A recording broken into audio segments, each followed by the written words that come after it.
Oke, baiklah Bapak Ibu Saudara, salam sejahtera bagi kita semua. Selamat kita berjumpa kembali di channel Paulus Pinonto Antirayo dalam program Menang Bersama Yesus. Dalam kesempatan ini, saya akan menemani Bapak Ibu Saudara dalam beberapa waktu ke depan. Namun sebelum Bapak Ibu Saudara nonton video ini, jangan lupa tekan tombol subscribe-nya, share atau komen, dan like sebanyak-banyaknya agar Bapak Ibu Saudara mendapatkan notifikasi khotbah-khotbah atau renungan-renungan saya.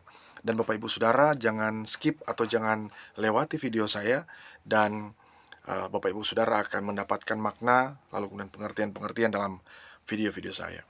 Dan terima kasih kepada Bapak Ibu Saudara yang sudah subscribe channel ini. Semoga channel ini makin berkembang berkat dukungan atau support dari Bapak Ibu Saudara dimanapun berada. Jika Bapak Ibu Saudara membutuhkan layanan doa, Bapak Ibu bisa tinggalkan komentar di kolom komentar di bawah ini, atau Bapak Ibu bisa menghubungi kami di 0852 40 30 29 30. Nanti tim doa kami, yaitu tim doa Yabes, akan mendoakan Bapak Ibu Saudara. Dan saat ini tema khotbah saya adalah membawa kemajuan. Mari kita temukan di dalam kitab 1 Timotius pasal 4 ayat 14 sampai ayat 16.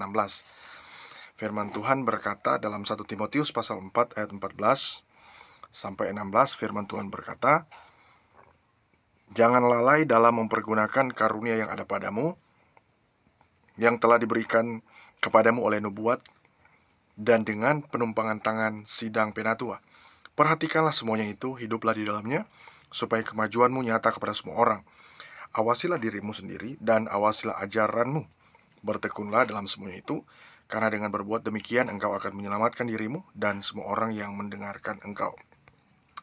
Nah, Bapak Ibu Saudara, kita tahu bersama bahwa firman Tuhan ini atau surat Rasul Paulus kepada Timotius, ya, ini ditujukan kepada Timotius. Lalu kemudian ketika kita membacanya, maka kita perlu menyadari bahwa itu pun untuk kita juga.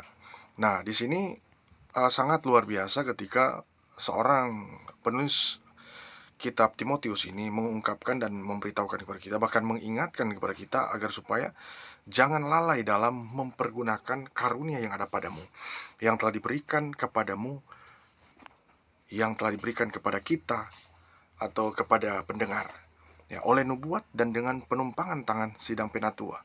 Nah, perhatikan semua itu, hiduplah di dalamnya supaya kemajuanmu nyata kepada semua orang. Dan firman Tuhan ini mengingatkan kepada kita agar supaya kita perlu memahami dan mengerti, bahkan kita perlu memperhatikan hal-hal ini. Nah, di sini kita bisa melihat dengan ayat yang selanjutnya. Kalau kita lihat adalah ayat 15 sampai seterusnya, perhatikanlah semuanya itu, hiduplah dalamnya supaya kemajuanmu nyata kepada semua orang. Nah, seperti tema renungan saya, yaitu membawa kemajuan. Ada kemajuan dalam perspektif iman, ada juga kemajuan dalam perspektif lain, tetapi dalam hal ini saya akan mengkaitkan dengan kemajuan yang dialami oleh orang-orang yang di dalam Tuhan. Nah, di sini ada beberapa cara agar kita membawa kemajuan. Cara yang pertama, agar supaya apa yang kita lakukan itu membawa kemajuan, ya. Tidak ada orang yang inginnya mundur, ya. Tetapi mari kita pahami dan ada beberapa cara di sini agar supaya kita mengalami kemajuan. Mungkin kita mencari cara, ya, mungkin kita sedang mencari, ingin tahu, atau dengan berusaha ingin tahu untuk kita membawa kemajuan atau kita harus maju seperti apa. Maka kita pun harus, selain kita bertanya kepada orang-orang yang lebih tahu, tapi kita pun yang paling utama kita harus membaca kebenaran firman Tuhan, karena firman Tuhan ini punya langkah-langkah atau metode-metode. Nah, cara yang pertama adalah jangan lalai. Firman Tuhan berkata, jangan lalai dalam mempergunakan karunia yang ada padamu.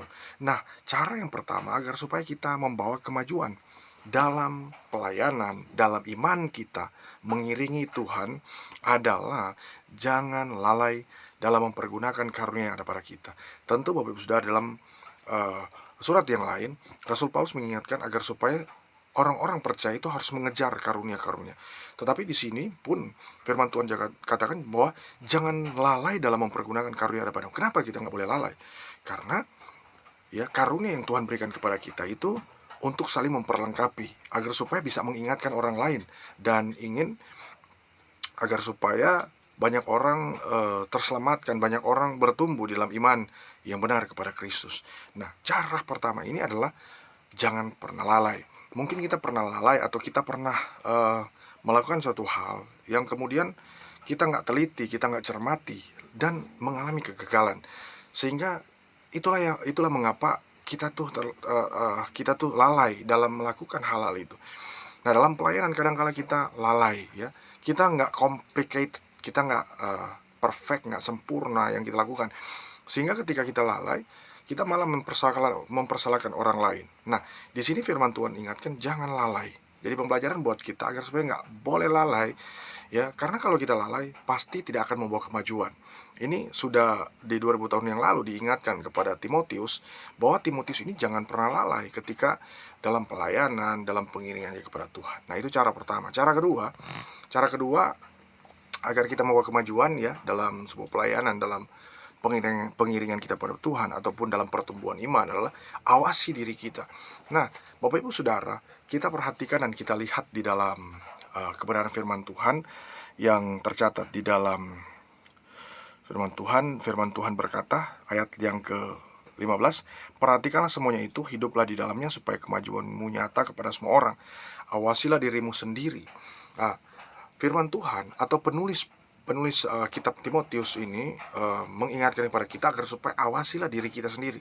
Nah, mungkin kita sering tuh membawakan firman Tuhan, membawakan berita baik, memberikan good news, tapi kita harus pahami bahwa kita harus awasi diri kita. Kita nggak bisa terlalu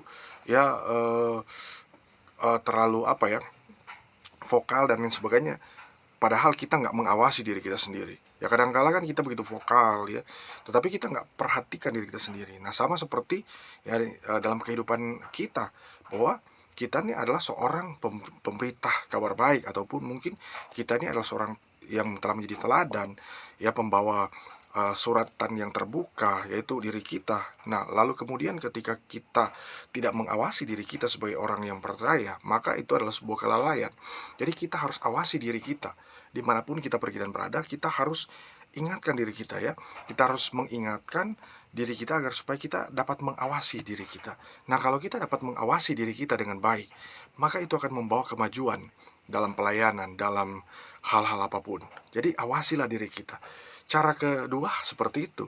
Memang dalam kehidupan kita kadang-kala kan selain kita lalai, kita tuh nggak mengawasi diri kita. Kenapa?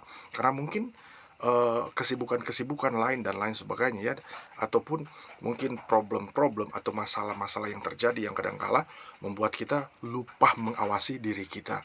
Ya, kita begitu sibuk, ya, dengan orang lain, tapi kita lupa mengawasi diri kita.